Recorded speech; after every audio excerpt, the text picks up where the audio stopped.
South ఇండియాలోనే అతి తక్కువ ధరలకే నాణ్యమైన రత్నాలని అందించే ఏకైక సంస్థ 6 JVR.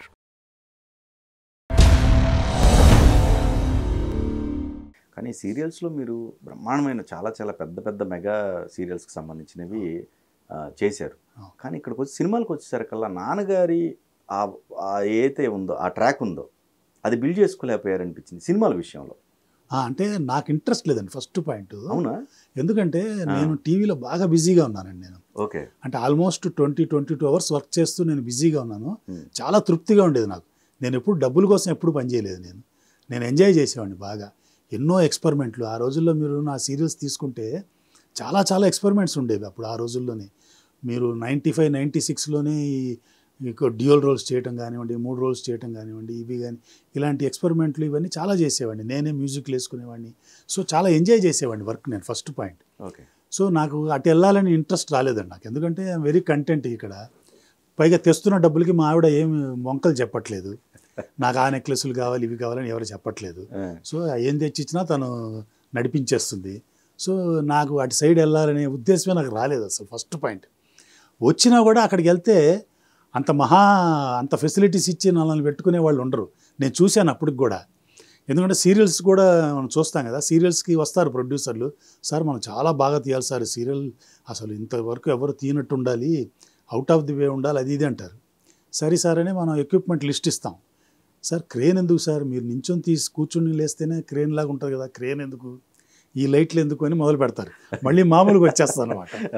సో ఇది ఎందుకు, అక్కడికి ఎందుకు వెళ్తాం, ఇక్కడే మనం ఇక్కడ ఎంత ఇదిగా ఉన్నాం కదా, మళ్ళీ అక్కడికి వెళ్ళి ఎవరినో పట్టుకొని ఏదో మళ్ళీ బతిమాలుకొని మళ్ళీ అవన్నీ ఎందుకులే అని చెప్పి నేను ఇక్కడే ఉండిపోయాను. ఓకే కాదులేండి. అంటే మీరు 10 సంవత్సరాలు ఫస్ట్ 76 నుంచి 86 ఆ జర్నీ ఉంది కదా, ఆ జర్నీలో సినిమాలే ఎక్కువ ఉన్నాయి. ఆ సినిమాలే మొత్తం సినిమాలే ఉన్నాయి కాబట్టి సినిమాలే సార్. అప్పుడు అది మీకు హెల్ప్ అవ్వాలి ఎందుకో మరి. అది హెల్ప్ కాలేదంటే నాకు టెక్నికల్గా హెల్ప్ అయిందండి అది.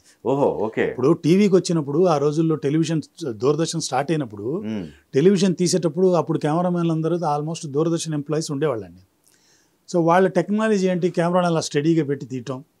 అప్పుడు మినీ బ్రూట్లను లైట్లు ఉండేవి, అటు నుంచి ఒక 4 వేయటం, దీని షాడోలో 10 వస్తాయి ఇక్కడ, ఈ షాడోలు క్లిక్ చేయడానికి ఇటు నుంచి వేయటం, ఓకే ఇలా తీసేవారు. కానీ నేను సినిమాల నుంచి రాబట్టి నాకేంటంటే ఆ నాలెడ్జ్ అంతా ఉండేది.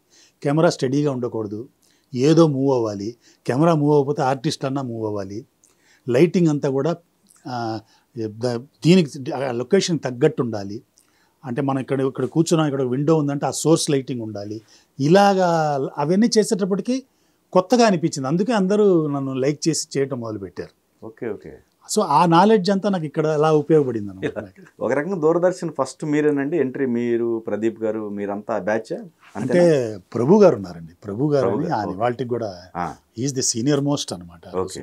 అంటే ఈ దీని అంటాను మన కమర్షియల్ సైడ్, అంటే non professional side, professional side ఆయన ప్రభు గారు ఫస్ట్, ప్రభు గారి తర్వాత మేము అందరం. సో అట్లా మీ బ్యాచ్ అంతా ప్రదీప్ గారు కావచ్చు, మీరు కావచ్చు, అంతే. అంటే సమకాలికలో మేము అందరం ఒకేసారి వచ్చాం. అలాగే అందరూ లైక్ మైండెడ్, అందరూ ఇలాగ కష్టపడి పనిచేయాలి, ఏదో ఒకటి చూపించాలని. ఇప్పుడు ప్రదీప్ గారు ఉన్నారనుకోండి, ఆ రోజుల్లోనే సీరియల్స్లో పాటలు పెట్టేవారు ఆయన. నెంబర్ ఆఫ్ ఆర్టిస్టులు ఉండేవారు, మంచి మంచి ఆర్టిస్టులు తెచ్చేవారు మెడ్రాస్ నుంచి. సో అలాగా అందరూ కూడా అలా లైక్ మైండెడ్ కాబట్టి. ఈ అశోక్ గారు ఎట్లా పరిచయం అండి మీకు, ఎక్కడ మీ ఇద్దరి మధ్య? అది అశోక్ కుమార్ అన్నయ్య నేను ఒక సీరియల్ పైలట్ చేసామండి మేము. సుధాకర్ గారని మన మంజులా నాయుడు గారు, బిందు నాయుడు గారు, మంజులా నాయుడు గారి హస్బెండ్ సుధాకర్ గారు దూరదర్శన్ ఉండే ఋతురాగాలు అవన్నీ ప్రొడ్యూసర్ ఆయన. అయితే ఆయన ఒక పైలట్ చేశారండి దూరదర్శన్కి, కలం చెప్పిన కథ అని ఒక ఎపిసోడ్. ఆ పైలట్కి ఆయన, మా సిస్టర్ దూరదర్శన్ ఎంప్లాయీ కాబట్టి వాళ్ళిద్దరు కొలీగ్స్ అనమాట. సో మా సిస్టర్ ద్వారా నా గురించి తెలుసుకొని మెడ్రాస్ నుంచి నన్ను పిలిపించారు. అక్కడి నుంచి వచ్చి నేను ఇక్కడ సీరియల్ పైలట్ చేశాను అనమాట దానికి. ఓకే. దాంట్లో మాస్టర్ గారు దేవదాస్ కనకాల గారు మెయిన్ వేషం, ఆయిషా జలీల్ గారు చేశారు. అందులో సుబ్రాయ శర్మ గారు, విద్యాసాగర్ గారు వీళ్ళందరూ ఉన్నారు. అశోక్ అన్న కూడా అందులో ఒక వేషం అనమాట. అందులో కారు ఉంటుంది, ఆ కార్ డ్రైవర్ అనమాట, కారు కూడా ఆయనదే. ఓకే. సో ఆ ఎపిసోడ్లో ఆయన నాకు పరిచయం అయ్యారు. అక్కడి నుంచి మేము ఇద్దరం బాగా క్లోజ్ అనమాట. నా దగ్గర నేను కెమెరామ్యాన్గా ఉన్నప్పుడు చాలా సీరియల్స్ ఆయనతో పనిచేశాను. ఆ తర్వాత ఆయన డైరెక్ట్ చేశారు ఒక సినిమా, కుచ్చు కుచ్చు కూనమ్మ అని, మా గురువుగారు విశ్వనాథ్ గారిని పెట్టి చేశారు. ఆ సినిమాకి కెమెరామెన్గా నన్ను పెట్టుకున్నారు ఆయన సినిమాకి. అప్పటికి నాకు ఇంట్రెస్ట్ లేదు సినిమా చేయటం. సో అశోక్ అన్న నన్ను బలవంతం చేసి నువ్వు చెయ్యాలి అని చెప్తే, పైగా మా గురువు గారు ఉన్నారు కాబట్టి, సో దీని మీద నేను ఆ సినిమా చేశాను అనమాట. ఓకే. ఆ తర్వాత అశోక్ అన్నతో నేను చాలా సీరియల్స్ చేశానండి. చాలా మంచి రిలేషన్షిప్ మా ఇద్దరికి. ఇప్పుడున్న ప్రజెంట్ అంటే రకరకాల లైటింగ్స్ కానీ అసలు ఓన్లీ ఒక కాల్ షీట్కే లైటింగ్స్ చూసుకున్నట్టయితే లక్షల్లో ఉంటున్నాయి. మీరు అంతకుముందు కంపేర్ చేసుకున్నప్పుడు ఒక 2-3 లైట్లతోనే అద్భుతాలు క్రియేట్ చేసినవి కూడా ఉన్నాయి. ప్రొడక్షన్ పెరుగుతుంది తప్ప క్వాలిటీ పరంగా అప్పటికి ఇప్పటికి ఏమైనా చేంజెస్ మీరు గమనిస్తున్నారా? క్వాలిటీ పరంగా చాలా చేంజెస్ ఉన్నాయండి. ఓకే. అంటే అప్పుడు ఒక సిచ్యువేషన్ చేయాలి అంటే చాలా కష్టపడేవాళ్ళం. ఇవాళ అంత కష్టపడకుండా మేకింగ్ చాలా ఈజీ అయిపోయింది వాల్ట్రేజ్. ఓకే.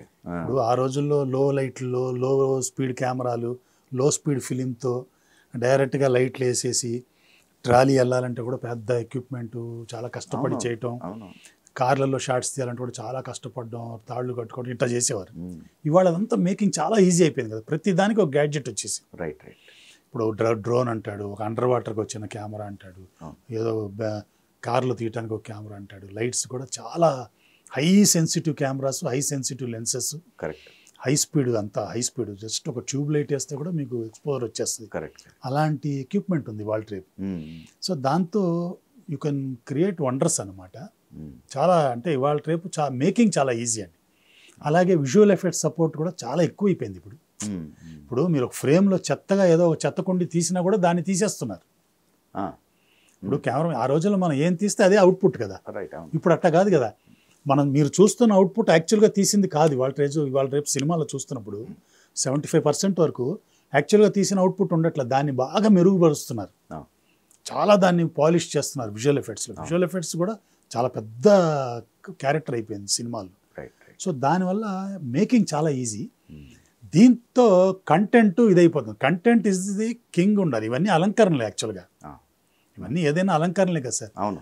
ఆ ఎమోషను, ఆ కంటెంట్ మిస్ అయిపోయి ఈ అలంకరణలు ఎక్కువ అయిపోతున్నాయి. ఈ హంగామా, ఇది సౌండ్ సైడ్ కూడా చాలా డెవలప్మెంట్లు వచ్చేసినాయి. ఆ రోజులు ఏమున్నాయి, ఊరికే స్టీరియో 2 స్పీకర్లు ముందుండి. ఇవాళ రేపు మీకు చుట్టూతా పైన కింద అట్మాస్ అంటారు, అదంటారు, ఇదంటారు, 7 ఎన్నో లేయర్స్ ఆఫ్ సౌండ్స్. ఇప్పుడు లెఫ్ట్లో మాట్లాడుతుంటే లెఫ్ట్లో వినిపిస్తుంటాడు, రైట్లో మాట్లాడితే రైట్లో వినిపిస్తుంటాడు. సౌండ్ ఇది కూడా ఎక్కువ అయిపోయింది బాగా. సో అవన్నీ కూడా అలాగా చాలా అలంకరణలు బాగా పెరిగిపోయినాయి సినిమాకి. ఏది పెరిగిపోయినా కంటెంట్ ఉండాలి. కంటెంట్, ఎమోషన్ ఉండాలి. కంటెంట్ అంటే హృదయాన్ని టచ్ చేయాలి. Right right. ఇప్పుడు మా గురువుగారు రాఘవేంద్రరావు గారి సినిమాలు మీరు ఏది తీస్తున్నా కూడా లాస్ట్ 10 నిమిషాలు మీ కళ్ళలో నీళ్లు తెప్పించి బయటికి పంపిస్తాడు ఆయన. ఓకే. క్లైమాక్స్, రైట్, క్లైమాక్స్ అసలు పిండేయాలి. ఓకే. అది కంటెంట్, అది అలాగా, అది ఇంపార్టెంట్. దానికి ఇవన్నీ కూడా అలంకరణలు. ఓకే. ఇవన్నీ అలంకరణలు. కానీ ఇప్పుడు ఏంటంటే చాలా ఈజీ అయిపోయింది అలంకరణ. చాలా చెప్పాను కదా నేను, ఆ రోజు కంటే ఈ రోజు